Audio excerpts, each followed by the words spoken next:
इस वक्त आप भारत 24 ट्यून इन करके बैठे हुए हैं तो आपको बता दूं कि आज बड़ा दिन है हिंदुस्तान के लिए, भारत के लिए। G20 समिट का आधिकारिक तौर पर अब आगाज हो चुका है, क्योंकि आज सेरेमोनियल वेलकम प्रधानमंत्री नरेंद्र मोदी ने किया। उसके बाद एक वेलकम इनॉग्रल स्पीच जो है पीएम मोदी ने दिया। ये उस स्पीच की कुछ झलकियां आप स्क्रीन पर देख रहे हैं। इस वक्त गोल मेज पर G20 समूह के तमाम जो देश हैं उनके राष्ट्र अध्यक्ष चर्चा कर रहे हैं।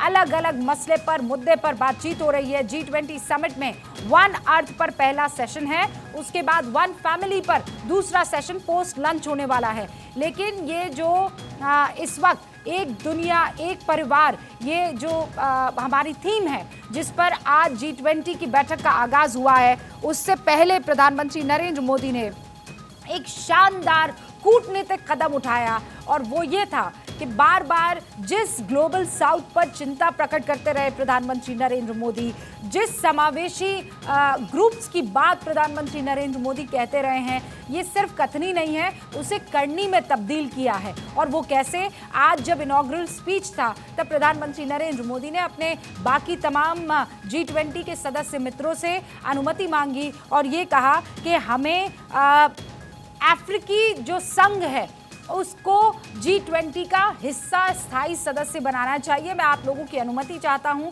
सब ने अफर्मेटिव जवाब दिया और उसके बाद गवेल का इस्तेमाल करते हुए प्रधानमंत्री नरेंद्र मोदी ने कार्रवाई आगे बढ़ाई। जो अफ्रीकी संघ के अध्यक्ष थे उन्होंने अपना स्थान ग्रहण किया, लेकिन उससे पहले दोनों ही राष्ट्र अध्यक्ष यानी G20 की अध्यक्षता करने वाले भारत के प्रधानमंत्री नरेंद्र मोदी और अफ्रीकी संघ के अध्यक्ष दोनों गले मिले। और ये जो झप्पी थी ये बड़ी तगड़ी थी। इसलिए तगड़ी थी क्योंकि एक तरफ से था कि मैं तुम्हारे साथ हूँ, हम आपके साथ हैं, हम सब एक परिवार है, और दूसरी तरफ अफ्रीकी संघ के अध्यक्ष से था कि हमने इसका सिर्फ सपना देखा था, लोग हमसे सिर्फ वादा करते थे, आपने वो कर दिखाया है। तो एक तरफ से शुक्रिया था और दूसरी तरफ से आश्वासन था। और ये देखिए, ये वो झप्पी है। आप देखिए कैसे पीठ थपथपाते हुए प्रधानमंत्री नरेंद्र मोदी, एंगल वो है जो दिखाई दे रहा है, लेकिन दूसरे एंगल से आप देखेंगे तो अफ्रीकी समूह के अध्यक्ष उन्हें एक बिग थैंक यू कह रहे हैं कि आपने हमारी तरफ जो है नजरे इनायत की है। और ये बताने की वो कोशिश नहीं है कि देखो मैं बड़ा भाई हूँ, मेरा हाथ पकड़ो तभी आगे बढ़ोगे। ये वसुधैव कुटुंबकम का मंत्र है कि हम सब एक परिवार है। ये क्या ऊंच और क्या नीच है, क्या काला क्या गोरा है, क्या रिच और क्या पुअर है, अमीर और गरीब, इन सब की रेखाओं को जब तक नहीं मिटाया जाता है तब तक हम विश्व कल्याण का सपना नहीं देख सकते हैं। यही आज मंत्र प्रधानमंत्री नरेंद्र मोदी ने दिया है। और उसके बाद उन्होंने आग्रह किया, जो मीडिया के वहाँ साथी मौजूद थे, कि अब आप अपना स्थान ग्रहण कीजिए, मतलब अब हमें अकेला छोड़िए ताकि हम आगे के मुद्दों पर चर्चा कर सके। मेरे साथ भी खास मेहमान जुड़े हुए हैं, लेकिन पहले आप वो बयान सुन लीजिए प्रधानमंत्री नरेंद्र मोदी का, जिसमें सबका साथ सबका विकास। अब तक तो ये कहा जाता था कि चुनावों में इस्तेमाल किया जाने वाला, हिंदुस्तान के संदर्भ में इस्तेमाल किया जाने वाला एक वाक्य भर है, लेकिन अब वैश्विक स्तर पर प्रधानमंत्री नरेंद्र मोदी ने सबका साथ सबका विकास कैसे उसका इस्तेमाल किया है और कैसे उसे सम्मानित किया है, आप वो सुनिए। सबका साथ की भावना से ही भारत ने प्रस्ताव रखा था कि अफ्रीकन यूनियन को G20 की स्थायी सदस्यता दी जाए। मेरा विश्वास है कि इस प्रस्ताव पर हम सबकी सहमति है।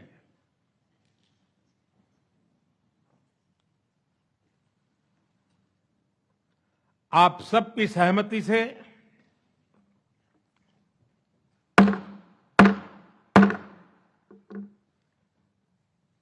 आगे की कार्रवाई शुरू करने से पहले मैं अफ्रीकन यूनियन के अध्यक्ष को G20 के स्थायी सदस्य के रूप में अपना स्थान ग्रहण करने के लिए आमंत्रित करता हूं। और अब से कुछ देर पहले पीएमओ यानी प्राइम मिनिस्टर्स ऑफिस की तरफ से एक ट्वीट आया है और वो ट्वीट क्या कहता है, advancing a more inclusive G20 that echoes the aspirations of global south. देखिए, हम बार बार कह रहे हैं ग्लोबल साउथ की चिंता प्रधानमंत्री नरेंद्र मोदी अलग अलग मंचों पर जाहिर करते रहे हैं, और उन्होंने ये लिखा है कि मैं एक हार्टफेल्ट वेलकम जो है वो प्रेसिडेंट जो हैं अफ्रीका यूनियन के, उनको एक्सटेंड करता हूँ। कोमोरोस के प्रेसिडेंट है अजाली ओस्मानी, उनका वेलकम किया। ये वो उस वक्त की तस्वीर है, और मैं ट्वीट पढ़ के बता रही हूँ आपको कि अफ्रीकी संघ के शामिल होने से G20 जो है वो मजबूत होगा। ग्लोबल साउथ की जो आवाज़ है उसे मजबूती मिलेगी। प्रधानमंत्री नरेंद्र मोदी ने ये बात कही है। अब ये ग्लोबल साउथ क्या है, मेरे साथ जो मेहमान जुड़े हुए हैं वो आपको आसान शब्दों में समझाएंगे कि ये क्या ग्लोबल साउथ है, ये कौन सा इलाका है, और क्यों हिंदुस्तान ग्लोबल साउथ में इतना इंटरेस्टेड है। तो शुरुआत करते हैं। सबसे पहले मेजर अली, आप ग्लोबल साउथ को मेरे दर्शकों को कैसे समझाएंगे और क्यों ये हिंदुस्तान के लिए इतना महत्वपूर्ण है? रूबिका जी, आपका बड़ा अच्छा सवाल है, लेकिन इतने अच्छे सवाल को आंसर करने से पहले एक सवाल मेरा अधूरा रह चुका था, जो मैं दिल से चाह रहा था, मेरी ख्वाहिश थी कि आपको ये आंसर करूं। जब आपने चीन की बात की थी कि चीन ने बहुत से कर्जे दे रखे हैं, इस बीच ब्रेक आ गया और हमारे सोच में ब्रेक आ गया। करेक्ट, ब्रेक ये तो करते हैं सर, करेक्ट। सही है। तो वो मेरे जहन में वो सवाल तब से ब्रेक में भी घूम रहा था। देखिए, चीन जो है ना वो डेट ट्रैप डिप्लोमेसी में अब की पॉलिसी फॉलो करती है। आप देखिए, मैं आपको एक एग्जांपल लेता हूँ ताकि हर कोई समझ ले इस बात को। सबने देखा वो खबर जो श्रीलंका की आई थी कुछ टाइम पहले, तकरीबन 1 साल से ऊपर हुआ है, और जब हिंदुस्तान ने आए थे श्रीलंका के पास, उनको एड दिया था हमने फरवरी में ही पिछले साल। उनको पहले 2.8 बिलियन डॉलर दिए थे, उसके बाद और जाके हमने उनको कर्जा दिया, हमने उनको एड दी। अब ये चीन ने क्या करा, चीन ने श्रीलंका को कर्जा दिया, उसके बाद अपने एहसानों तले दबाया, फिर उन्होंने उनको गर्दन दबाई। ये मैं इस तरीके से बोल रहा हूँ ताकि लोग समझ लें। और हम्बन टोटा पोर्ट उनका 100 साल के लिए गिरवी रख लिया। उसके बाद अपनी स्पाई वेसल भी भेजी, यॉन 4, वो वहाँ पे चीन से आई, श्रीलंका में कैंप करी, उसने खूब कोशिश करी। जासूस वेपन है वो, जासूस वेसल है वो, लेकिन वो कहते नहीं वो पेट्रोलिंग ऐसी नॉर्मल ऐसे। ये चीन जो झूठ बोलता है, ये डेट टैप डिप्लोमेसी में विश्वास रखता है। अब यही हशर पाकिस्तान का होने वाला है, क्योंकि CPEC, China Pakistan economic corridor, वहाँ पे ये इन्वेस्टमेंट कर चुका है, और पाकिस्तान को चीन की बातों उनके आगे बिल्कुल मानना पड़ता है कि भाई हाँ, जो भी वो चीन बोलता है वो उसको उनके कठपुतली की तरह नाचना पड़ता है। अब आप देखिए ये अफ्रीकन कंट्रीज, मेरे को बुरा लग रहा है इस बात के बारे में कि चीन ने भी उनको अपने कर्जों के तले दबाया हुआ है। जो आपने बोला, आपको हैरानी हुई थी ये सुन के, इतना कर्जा चीन दे चुका है। अब अफ्रीकन कंट्री उनके इन्फ्लुएंस में आ गई हैं। अब बात ऐसी है कि अगर लोग अभी एहसास ना करें कि चीन क्या करता है, आप देख लीजिए एक और एग्जाम्पल, चीन ने दोस्ती की थी सोलोमन आइलैंड्स के साथ, और सोलोमन आइलैंड्स का पैक्ट हो चुका था पहले ही ऑस्ट्रेलिया के साथ, क्योंकि सोलोमन आइलैंड्स 900 छोटे छोटे द्वीप है, एक बड़ा द्वीप है, और वहां पे क्योंकि इतने सारे 900 द्वीप, आप सोच सकती हैं उनको कंट्रोल करना इतना मुश्किल है, तो वहां पे अक्सर वहां पे उनके कोस्ट पे प्रॉब्लम होती है, पायरेट प्रॉब्लम होती है, और लॉ एंड ऑर्डर इशू रहते हैं। तो ऑस्ट्रेलिया ने कहा ठीक है भाई, हम आपकी मदद करेंगे, हम आपको सिक्योरिटी प्रोवाइड करेंगे। लेकिन चीन ने बैकडोर से सोलोमन आइलैंड के साथ दोस्ती करी, और ये साबित हुआ था, कोई डॉक्यूमेंट सामने आए थे कि चीन ने दोस्ती कर रखी है सोलोमन आइलैंड से, और चीन चाह रहा है कि वो एक चटकी मार ले वहां पे। लेकिन चीन की ये चटकी उनको महंगी पड़ेगी, क्योंकि लोग जानते हैं, और मैं चाहूंगा कि अगर ये अफ्रीकन राष्ट्र भी समझ लें कि चीन की अगर लॉन्ग टर्म प्लानिंग क्या है। अच्छा, बहुत लोग हैं जो बात समझ पाएंगे चीन की क्या शातरबाजी है, लेकिन वो बेचारे मजबूर हैं।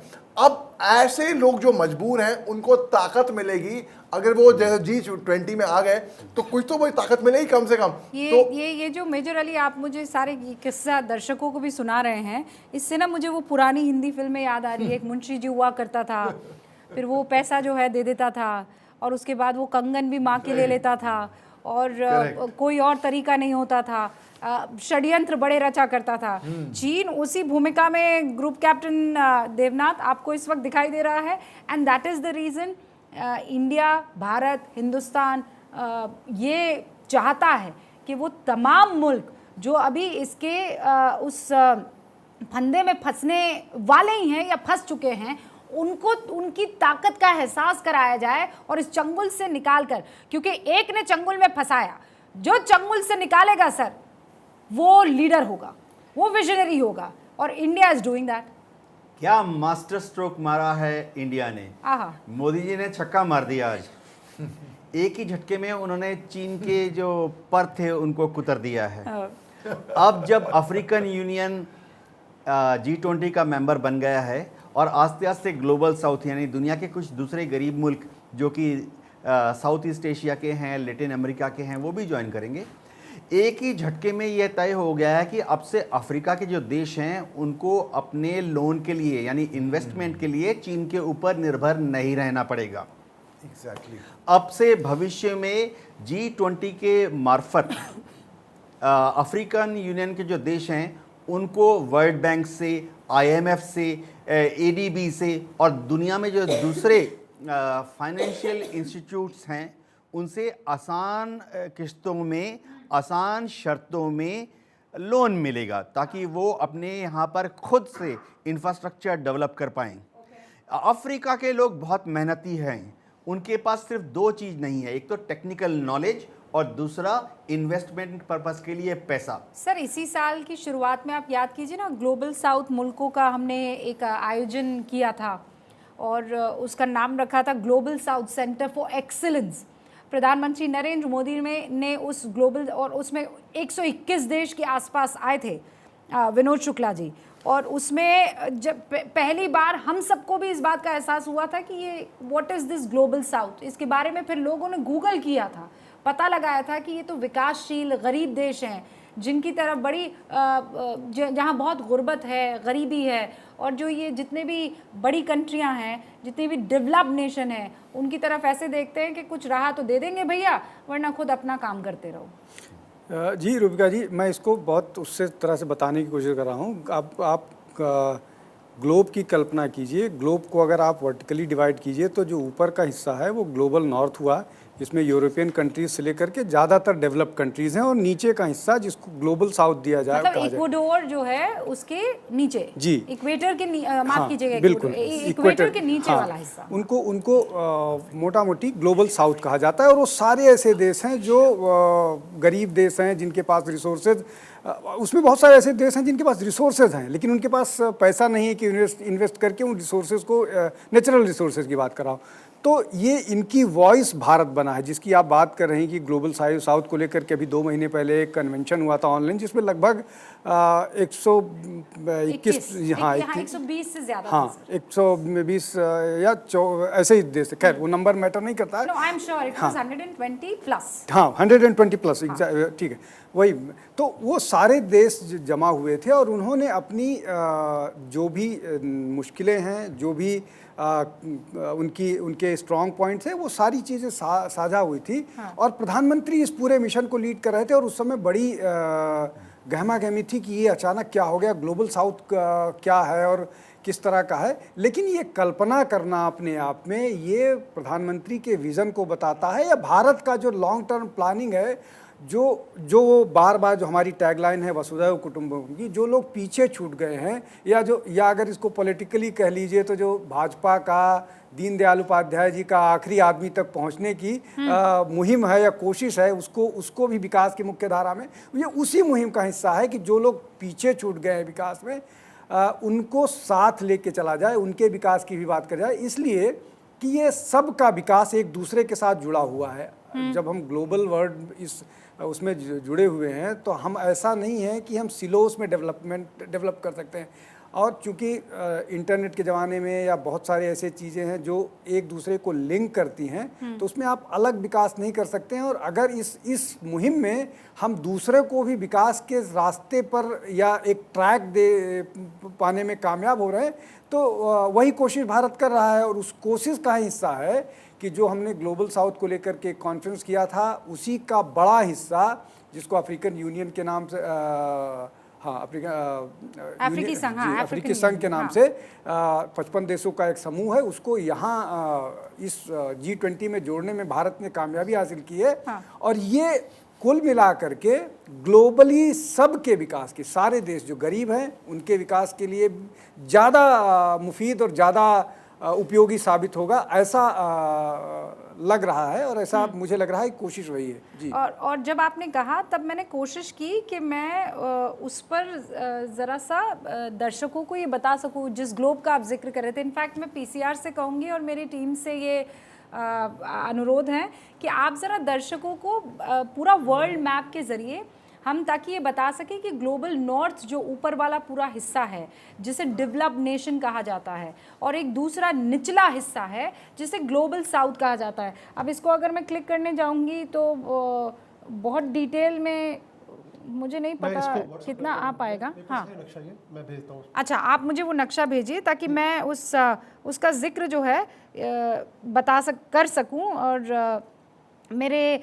व्यूअर्स को बता सकूं। ये देखिए, अगर आप थोड़ा क्लोजली देखेंगे तो ये नॉर्थ अमेरिका, यूरोप, एशिया, ये वाला जो ऊपर वाला हिस्सा है ये ग्लोबल नॉर्थ हो गया।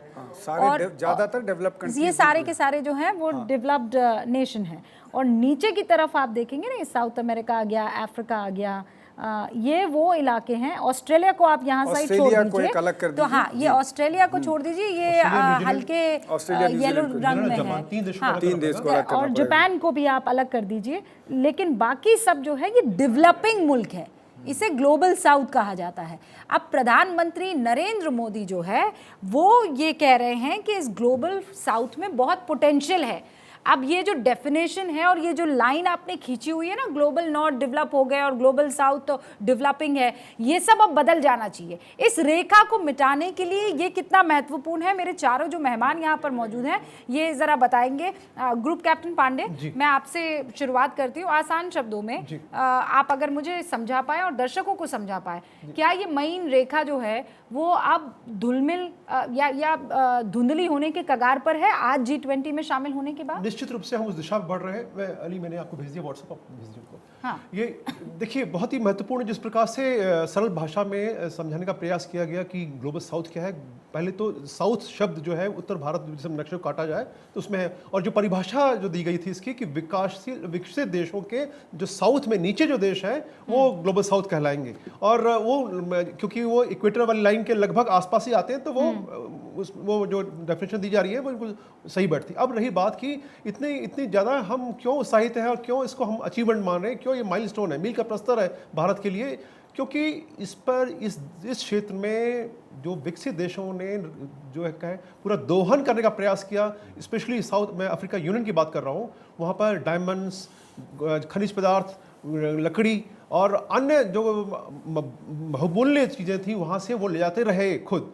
और वो चाहते थे कि जो अफ्रीका यूनियन के देश हैं ये उनके मातहत रहें, उनके अंडर में रहें और वो पनप न सकें, क्योंकि अगर वो डेवलप हो जाएंगे तो उसमें चीन जो फूफा जी का भी नाम उसमें आता है, तो वो चीन जो चाहता रहा कि इनको पैसा दिया जाए और उनके पिट्ठू बन के रहें, जबकि भारत चाहता था कि हम समावेशी हों, हमारे बराबर हों।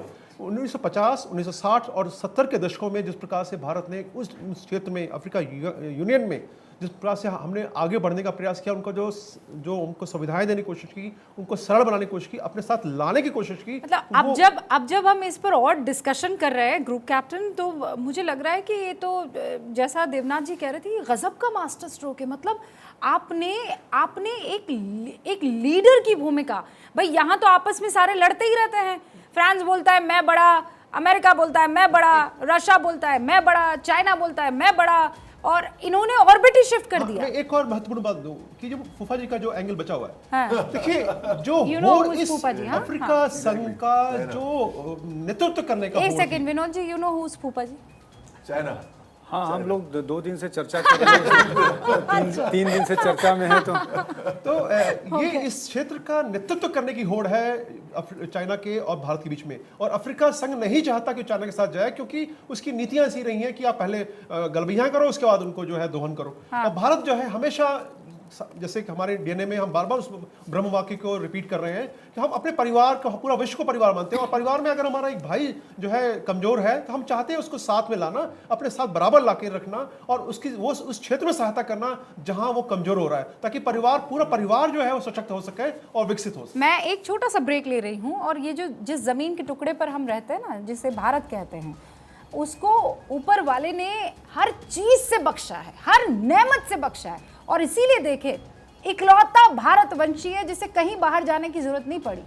हम अपने यहाँ खुश हैं, मजे में हैं, चाहे वो कुदरत के सारे वेदर हो गए, खान पान हो गया, जमीन हो गई। यहाँ पर आपको डेजर्ट भी मिलेगा, रेगिस्तान भी मिलेगा और बर्फीले पहाड़ भी मिलेंगे, समुद्र भी मिलेगा और घने जंगल भी मिलेंगे। और इसीलिए हम हमेशा से कंटेंट रहे हैं। साथ में लेकर ये जो वसुदेव कुटुंबकम है, ये ऐसे ही नहीं आ जाता है। हम उस जमीन पे आए हैं, पैदा हुए हैं और ये रग रग में हमारे रचा बसा है। इसी का आज प्रधानमंत्री नरेंद्र मोदी दुनिया के सामने कथनी नहीं करनी में करके दिखा रहे हैं।